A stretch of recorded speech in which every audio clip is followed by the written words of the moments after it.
Branding apa yang akhirnya tim iWirzul ini pilih gitu loh? Ini warna bisa pilih nih gitu. Ukuran juga bisa custom, lo mau ukuran berapa, pinggang berapa nanti dibikinin gitu. Hal apa yang Mas Haris bisa bagi nih buat squad?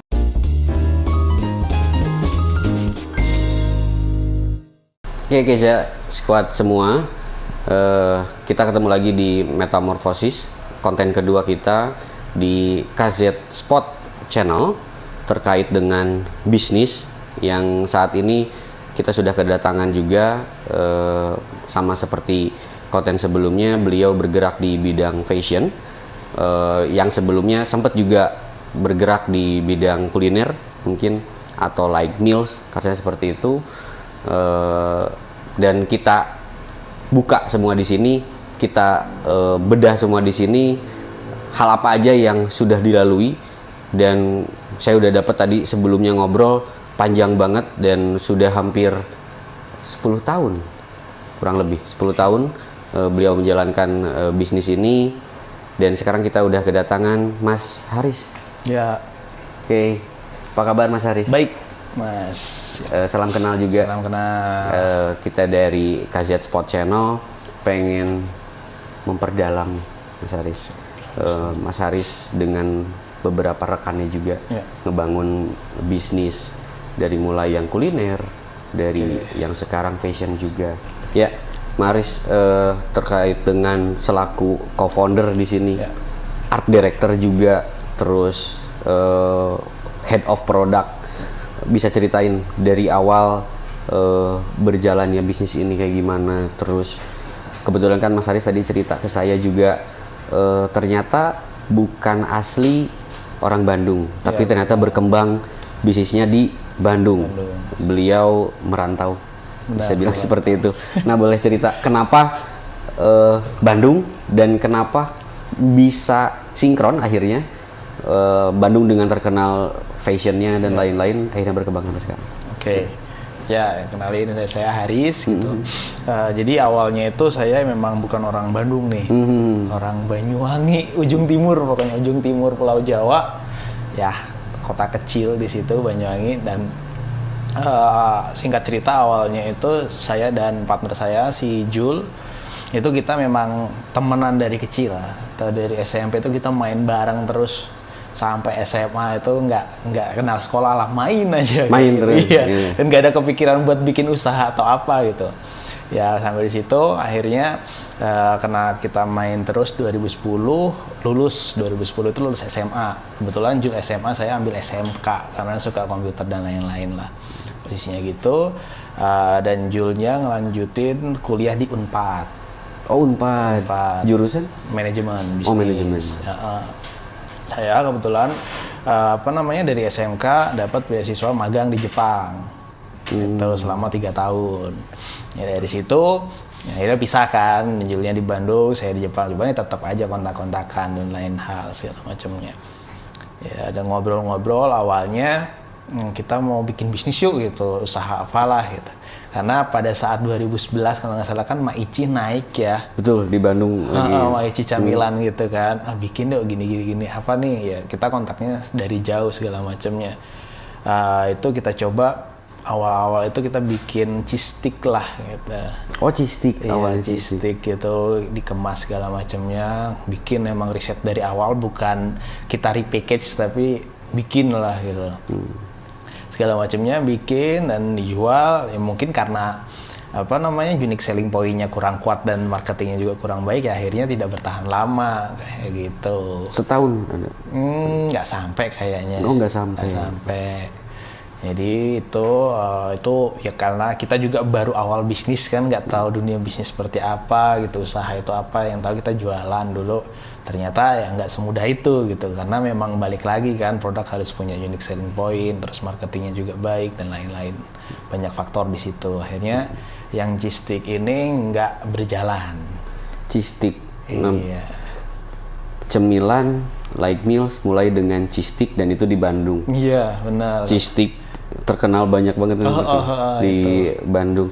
Akhirnya dia nggak settle, mungkin bisa dibilang nggak gitu. Survive, nggak bisa survive juga, terlepas ngelihat dinamika saat itu kuliner di Bandung lagi banyak banget, lagi happening, lagi berkembang juga.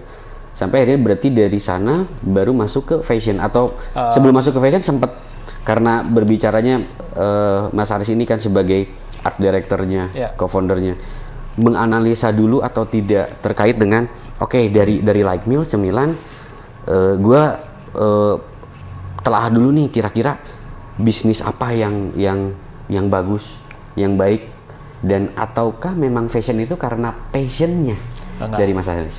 Bukan, jadi abis beres camilan itu kan vakum tuh, fokus kuliah lagi, Julnya saya juga fokus segala macamnya. Terus tahun 2012 akhirnya kan, 2012. Tahun kemudian lah gitu, 2012 itu kan udah mulai ada dulu itu One Direction lah, boy band, ya kan, dia bawa celana bahan kain gitu, terus itu warna-warni segala macamnya. Ya Jul dia cobain tuh, karena kan dia kuliah di Unpad segala macamnya, dicobain karena tidak ada modal juga, itu paling cari foto nih, kita cari foto, saya kan dari jauh gitu, dia cari foto segala macamnya, ditawarin ke temennya. Oh, dia cek ombak lah. Iya, cek ombak, ditawarin ke temannya, mau nggak kayak gini gitu, segala macamnya. Ini warna bisa pilih nih gitu, ukuran juga bisa custom, lo mau ukuran berapa, pinggang berapa, nanti dibikinin gitu. Berawal dari ide itu juga akhirnya berjalan tuh. Awalnya memang berjalannya ya nggak banyak kan, paling kejual berapa piece, itu hitungan 2-3 segala macamnya, dan sampai akhirnya ngobrol lagi nih, kita ngobrol gitu, nih celana jalan gitu. Celana jalan nih, kayaknya ada peluang di hasil fashion. Cek ombak ya. Dari fashion ini jalan segala macamnya. Terus merambah dari situ, singkat cerita merambah ke Twitter, coba dijual di Twitter. Dulu itu namanya @celana_cino kalau Twitternya itu. Jadi, karena segmented waktu itu lagi celana yang One Direction itu warna-warni bahan kain, jadi riding wave di sana. Cuman di tahun 2012 itu kenapa ke Twitter? Mungkin waktu itu kan masih zamannya Kaskus. Ya, lagi ramai juga Kaskus, segala macam. Atau Kaskus jalan juga? Kaskus juga jalan. Kaskus juga jalan. Cuman di Twitternya juga jalan gitu. Dan di Twitter lebih dikenal lagi, dan di situ kan karena ada 2 barrier. Satu, orang belum biasa untuk pre-order.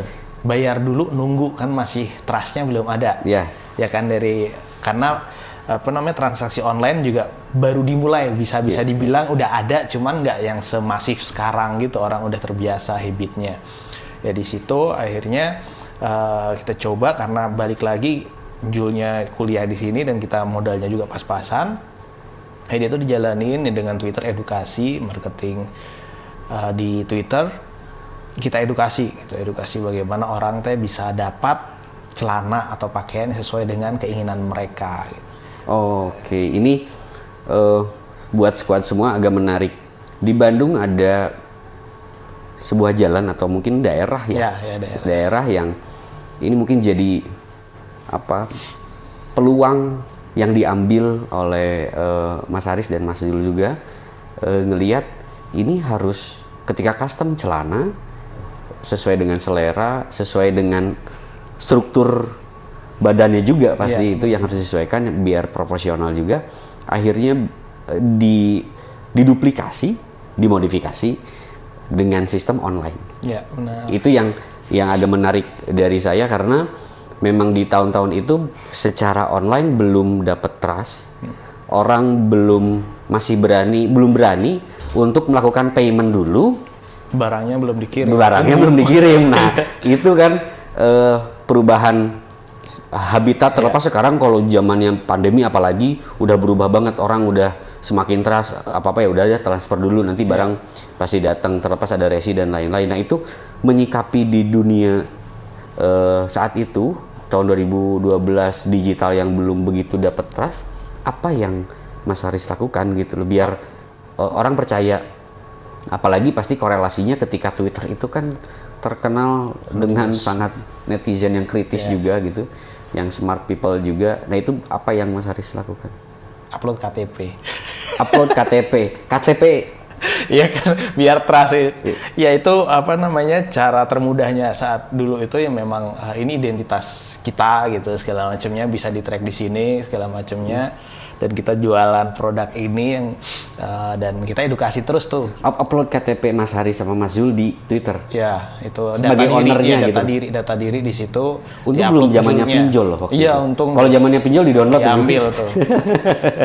Awalnya Jul dulu tuh, Jul yang KTP-nya Jul yang di saat Twitter itu.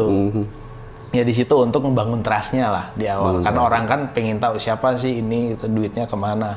Jadi kalau memang kita nipu, ini orangnya nih gitu, kita pasang badan lah. Ya, intinya di situ dari Twitter.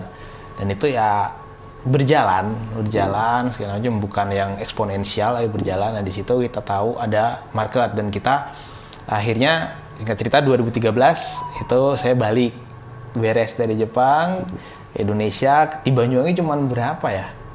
Nggak sampai 3 minggu kayaknya, di Banyuwangi 3 minggu, ke Bandung pamitlah sama ibu gitu, sama orang tua mau ke Bandung segala macamnya. Ya udah, merantau di sini, kita lihat peluang bisnisnya segala macamnya. Karena kan kalau cuma fashion aja itu udah banyak banget di Bandung kan, pasti apalagi jual celana itu banyak banget. Nah di situ kita lihat ada problem. Kenapa? Problemnya adalah satu orang kalau belanja pakaian apalagi cowok itu nggak bisa dapat sesuai dengan yang dia inginkan. Dalam artian kalau beli celana harus motong dulu, warnanya udah oke, size-nya 33 misal, pinggangnya pas, tapi bawahnya panjang nih, harus dipotong dulu segala macamnya. Dan kita nggak ada modal buat nyetok, ya kan? Ya akhirnya itu jadi USP kita yang kita tawarkan konsumen. Gimana konsumen itu bisa dapat pakaian yang mereka inginkan dengan mudah pada saat itu. 2013 itu udah kita branding seperti itu.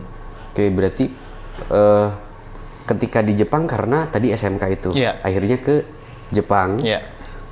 Kalau nggak salah, ini koreksi saya, Uniqlo Jepang ya? Iya benar. Dan Uniqlo punya konsep itu sebenarnya?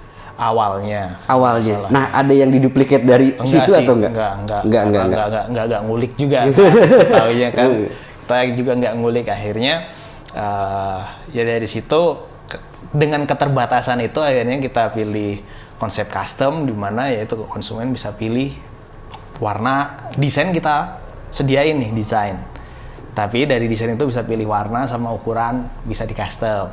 Oke, sebelum masuk ke ranah branding, area branding, saya pengen tahu dulu gini Mas. Ketika berbicaranya itu custom, yang diukur juga berarti dia oleh sendiri diukurnya. Gimana caranya ketika ada perbedaan ukuran, terus pasti itu terjadi juga. Nah itu biasanya mensiasati hal itu gimana? Karena itu mungkin berpengaruh terhadap trusting juga kan ketika di order itu. Jadi kalau misalnya itu kita ada margin error. Margin error. Maksimal 1 senti. Itu kita kasih. Kita kasih 1 senti. Biar nyari keamanannya itu. Tapi ketika berbicaranya miss-nya terlalu gimana, berarti mungkin ada retur. Bisa retur. Jadi kalau makanya setelah kita jualan, kita seriusin, kita branding, di situ kita udah mulai lebih seriusin ke poin-poin yang benefit yang kita tawarkan kepada konsumen. Kayak misalnya ya bisa custom. Guaranteed-nya lah ya. Ada garansi 1 tahun nih si produknya ini. Terus 1 tahun jika ada kerusakan, misalnya zippernya rusak. Gitu yang emang dari part dari produk, bukan karena sobek kecantol, itu enggak. Iya. Karena sekarang banyak juga yang memang nyarinya itu kan. Ya. Bolong. Ya itu. Terus kalau misalnya karena mereka sudah bayar dan kita punya janji delivery-nya let's say 6 hari gitu. 6 hari lepas itu garansi uang kembali. Garansi uang kembali. Itu gitu. Jadi di situ. Sampai akhirnya sekarang di 2013-an 3 orang. Ada 1 orang yang mengurusi sosial media. Baru masuk ke branding. Itu di sana. Nah, branding apa yang akhirnya tim Iwear Zul ini pilih gitu loh dalam hal branding di fashion itu? Ya kita lihat fashion kan udah laut merah banget ya. Pada saat itu pun udah banyak sekali brand-brand. Nah, di sana kita lihat peluangnya adalah dari problem yang terjadi tersebut, kita ambil solusi yang kita tawarkan, yaitu custom. Orang bisa pilih desain, pilih warna, sama ukuran sesuai yang mereka inginkan. Habis itu delivery time-nya juga nggak yang terlalu lama, seminggu lah gitu. Seminggu, terus kita ada janjikan garansi uang kembali, garansi produk. Ya di situ orang mulai mau mencoba, tertarik. Oh ternyata ada ya seperti ini ya kayak gitu. Karena dulu kan habitnya biasanya orang kalau mau bikin celana ke penjahit terdekat lah di wilayah mereka. Betul. Ya kan, ke penjahit bikin celana. Ya kalau misalnya kita ngomongin di Banyuwangi itu ya harus ke tukang jahit dulu. Nah tapi di sini kita angkat layanan ini secara online sebagai unique sellingnya ya, USP kita atau point itu sellingnya lah di sana. Bener. Nah itu juga konsepnya jadi seperti itu. Jadi mulai dari 2013 kita dikenal sebagai brand yang bisa mengcustom itu, mendeliver itu. Oh akhirnya jadi cap bahwa Awirzul terkenal dengan customnya itu, itu yang diangkat, kita angkat terus. Diangkat terus. Benar. Dengan berbicaranya digital semakin luas otomatis platform-platform yang lebih, karena masuk ke 2014 mungkin sampai sekarang pasti kan Instagram, Facebook semakin ini. Nah itu yang Mas selaku art director ketika berbicara fashion,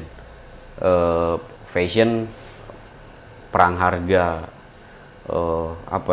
perang secara konten, secara bahan juga udah otomatis juga. Nah di hal media sosial kita masuk ke branding, salah satu toolsnya di media sosial.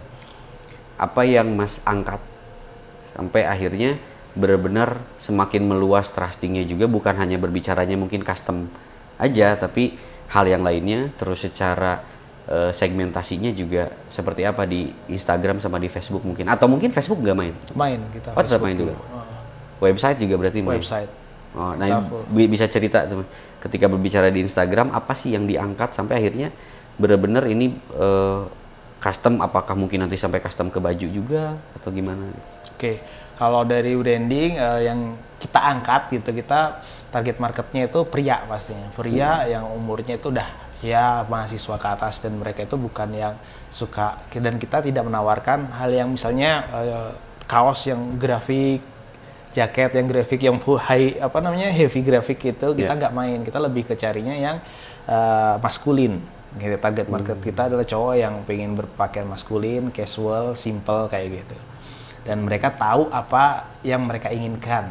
Dalam artian yang saya butuh jaket nih mau buat kerja naik motor kayak gitu ya, ini nih pilihannya segala macam, kita tawarkan yang emang maskulin.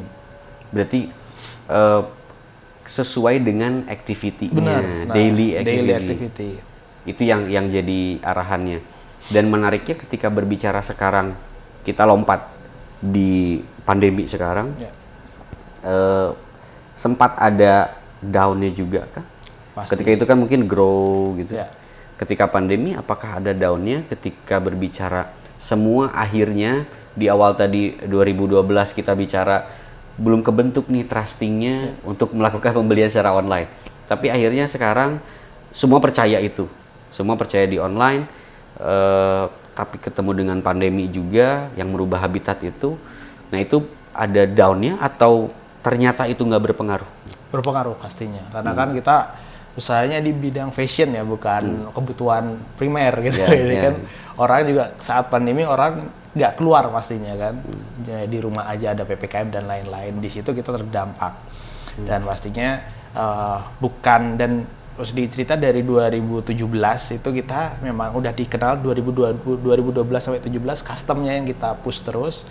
Tapi dari 2017 kita juga ngangkat itu tadi produk yang sesuai dengan aktivitas. Jadi kita mengeluarkan inovasi kayak pakaian untuk aktivitas, jaket multifungsi lah kayak gitu-gitu. Dan itu jadi salah satu branding kuat kita, dikenal aja juga sekarang Awirzul punya jaket-jaket multifungsi kayak yang kantongnya ada 15, dia bisa jadi tas lah, bisa 2 sisi dan lain-lainnya. Oh, fungsionalnya yang diangkat. Fungsional, ya. Di luar emotional benefit mungkin diangkat Ya, dari custom hal tadi. betul. Nah, ketika berbicara platform ini marketplace mungkin ini agak menariknya karena sempat ada pembahasan juga tidak bermain di Shopee, Ya. di Tokopedia, benar-benar fokus di website official. Benar, kita bermain, cuman bukan jadi fokus utama kita. Oh, ada sebenarnya. Ada produk-produk yang apa namanya ready stock segala macam kayak aksesoris itu kita taruh di sosial media, di e-commerce. Itu sebagai ya bahwa kita juga mengikuti nih, bukannya kita anti banget. Cuman memang kita fokusnya ke website kita yang mainnya ini untuk revenue stream utama kita dari si website. Semua traffic juga dari website 90%. Menariknya mungkin saya coba nanya gini. Buat Mas Haris selaku pelaku usaha di fashion, percaya dengan perang harga atau enggak? Ya. Perang harga percaya, cuman kami lebih memilih untuk memberikan benefit yang sesuai dengan apa yang mereka bayarkan, seperti itu. Jadi kita memilih untuk tidak ikut ke perang harga tersebut, tapi kita memilih memang price kita lebih tinggi, tapi lo bakal dapat ini gitu.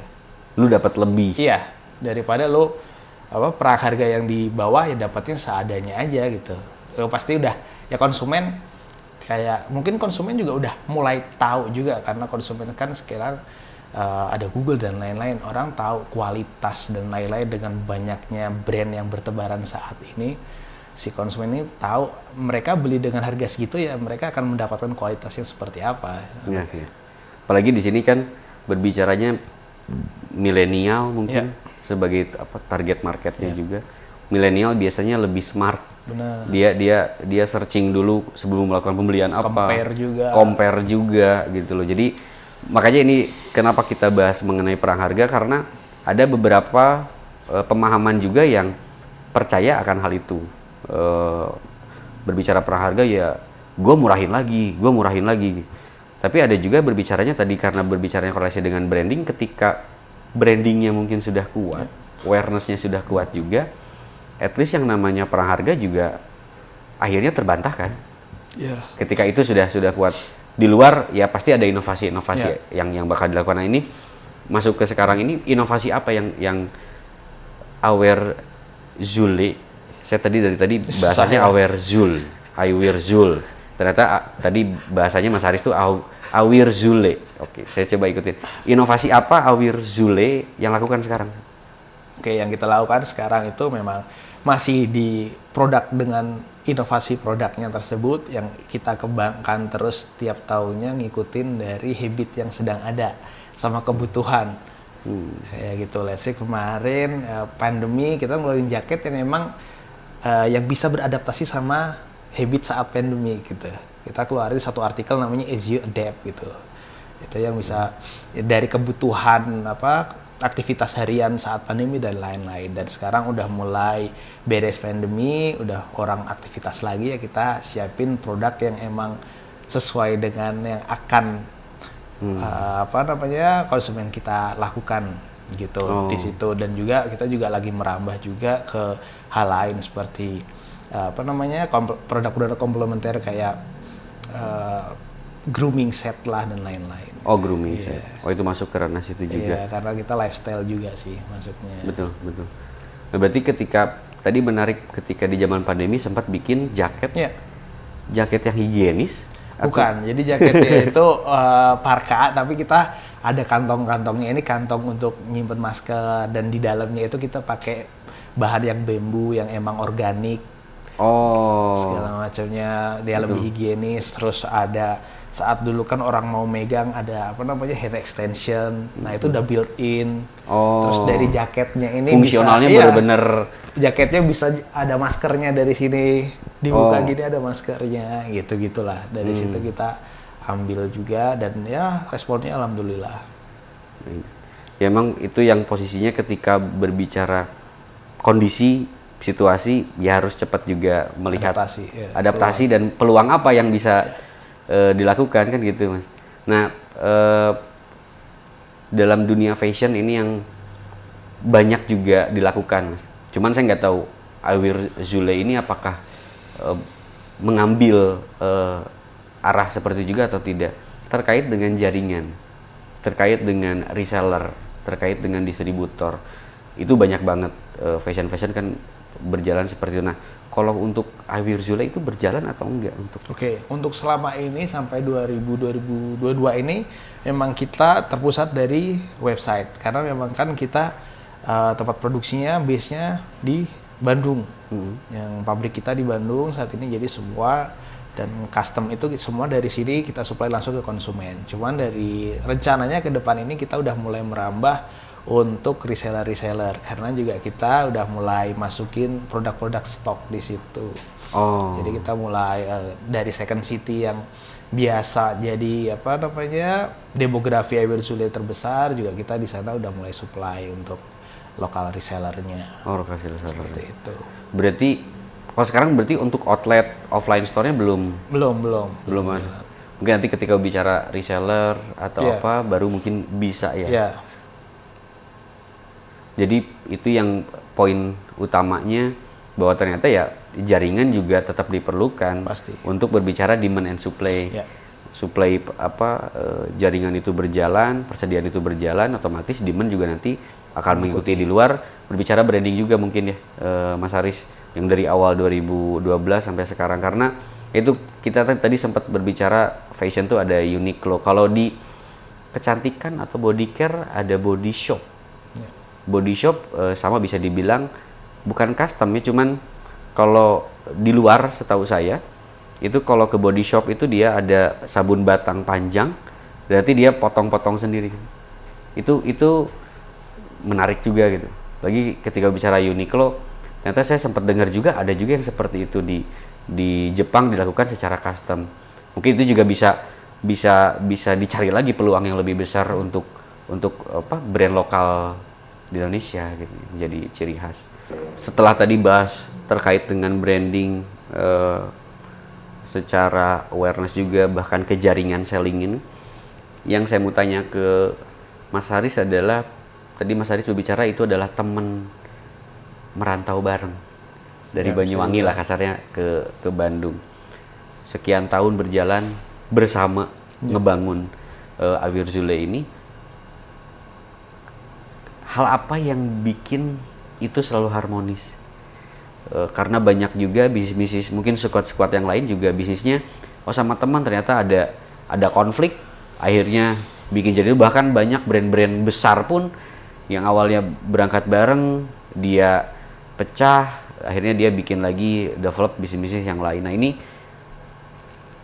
kiat apa dari Mas Haris sama rekannya ngebangun ini dan itu selalu harmonis?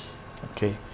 Ya kalau misalnya kita ngomongin 3 kepala jadi satu kan pasti banyak perbedaan dan lain-lain. Nah ya di situ pasti kita biasanya dalam satu forum meeting ya kita bisa ngebedain aja mana saat kerja, mana saat di luar kerja gitu.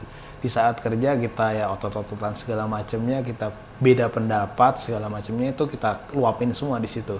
Tapi saat kita keluar ruang meeting ya udah beres. Biasanya kita seperti itu gitu. Dan untuk masalah yang paling sensitif finansial atau segala macamnya kita semua terbuka sih. Itu intinya. Apapun itu kita bicarain di depan.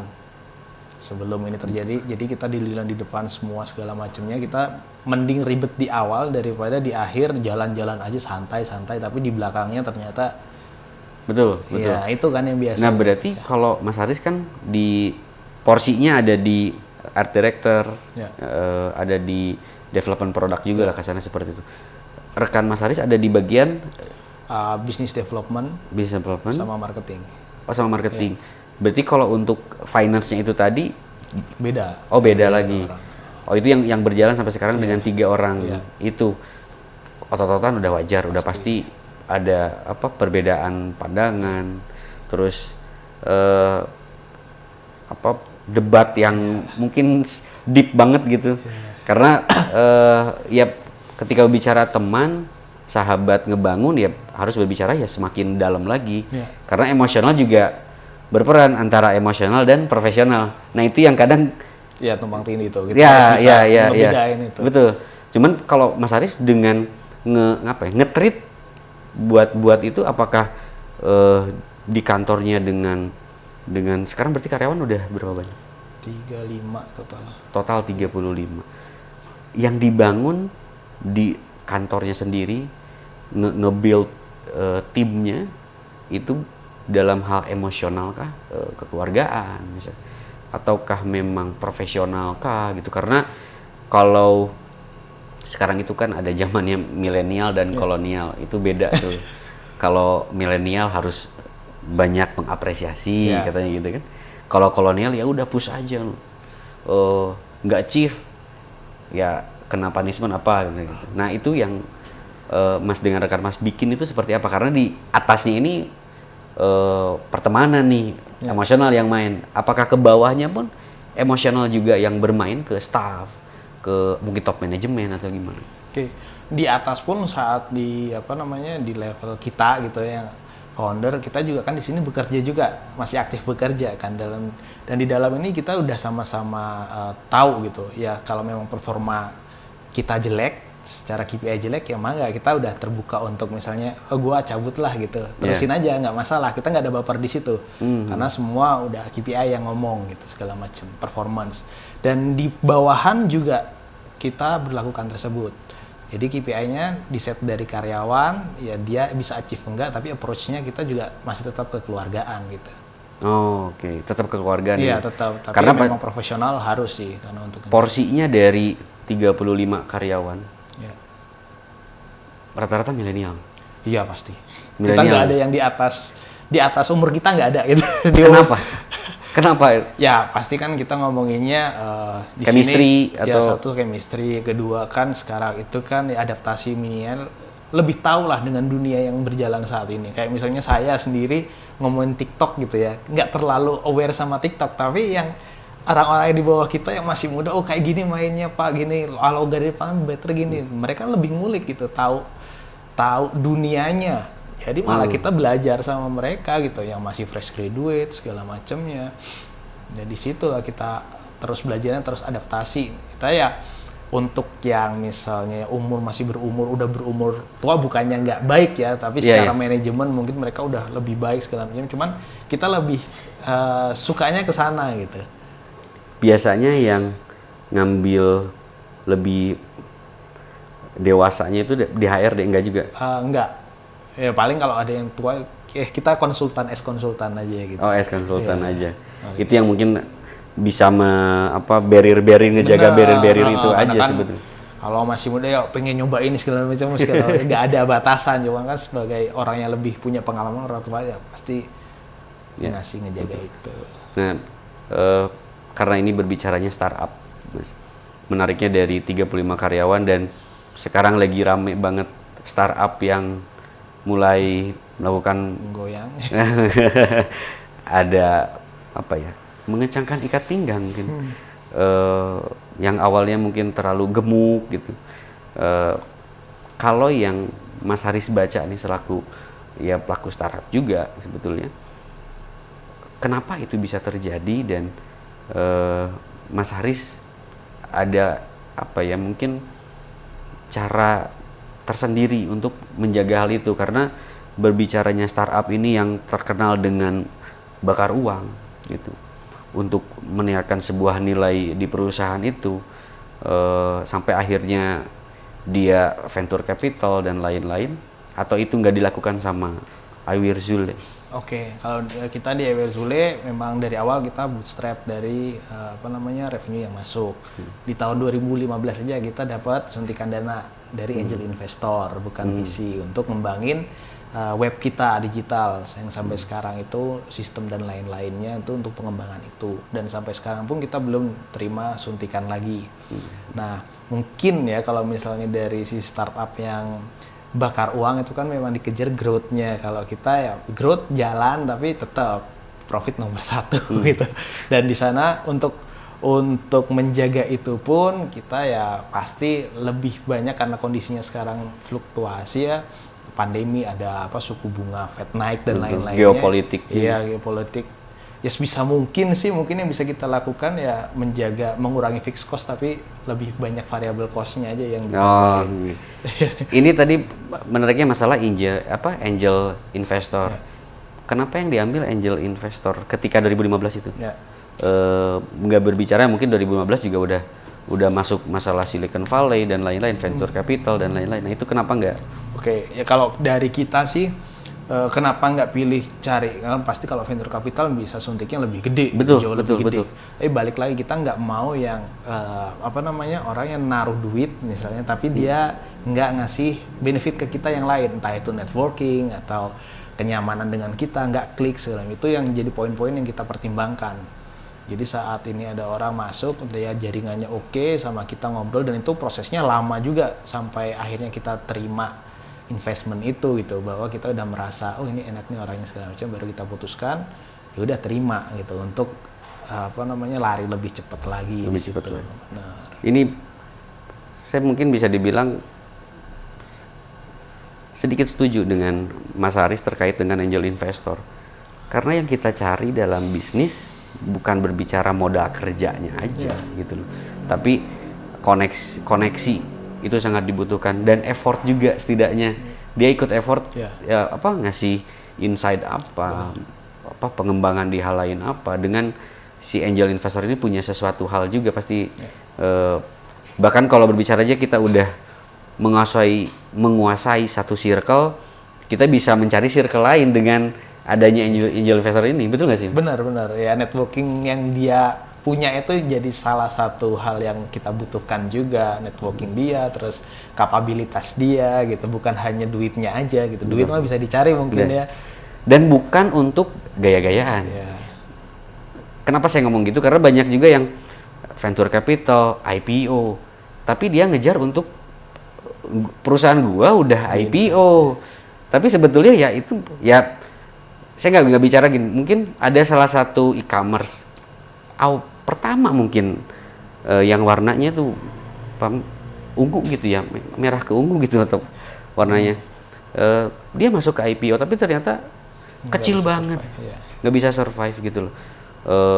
Itu yang kita nilai, karena ya berbicaranya balik lagi, Anda buat usaha untuk long lasting gitu atau tidak, karena banyak juga bisnis yang sekarang mungkin pandemi muncul banyak banget, yang mungkin UKM juga berkembang sekarang kan gitu ya.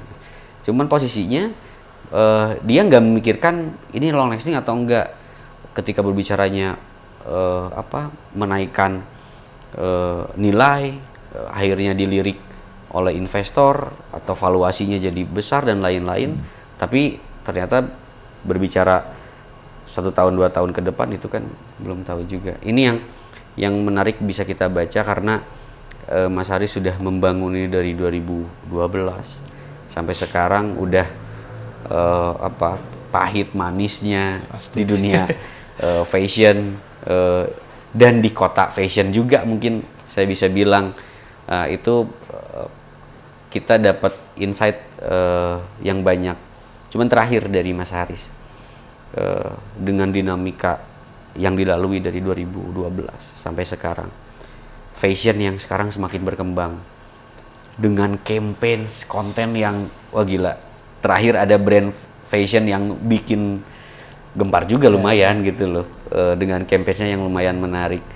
Nah, hal apa yang bisa Mas Haris bagi ke sekuat semua di KZ Spot ini ketika berbicara bisnis fashion atau bisnis secara umum, secara global? Karena saya selalu punya pemahaman fashion dengan kecantikan itu satu kesatuan, ya lifestyle gitu loh. Nah, hal apa yang Mas Haris bisa bagi nih buat squad semua? Ya saat ini kan pasti kita ngomongnya perangnya udah perang awareness lah ya. Siapa yang gaungnya paling kenceng dia itu yang dilihat, tapi belum tentu juga yang gaungnya paling kenceng yang ya kita ngomongnya ke end resultnya pasti kita ngomongnya sales lah ya.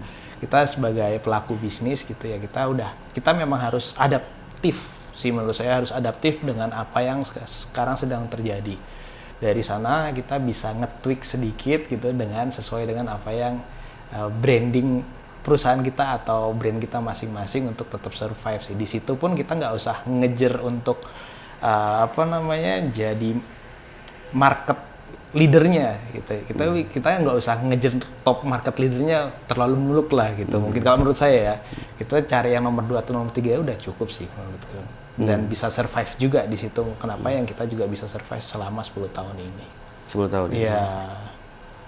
Selalu jadi yang nomor 2, nomor 3 biar bisa selalu mengejar yang nomor 1 gitu. Iya.